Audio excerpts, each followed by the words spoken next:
You search for how to buy shares of Energeticas Nacionais SGPS. So here is a concise tutorial.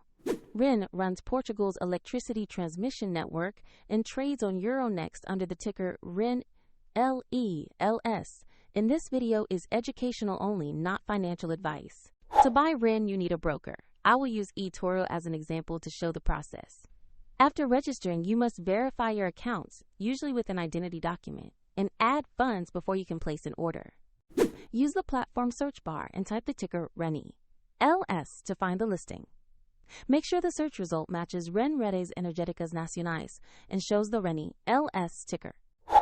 On the asset page, you will see basic company details and a price chart for REN. Confirm the company name and REN.LS ticker to ensure this is the correct share before proceeding. To place an order, click Buy or Trade. Enter the amount you want to invest, then review and confirm the order details.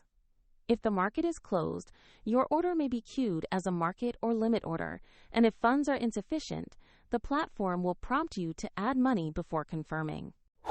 After the trade, your REN position will appear in your portfolio or holdings list.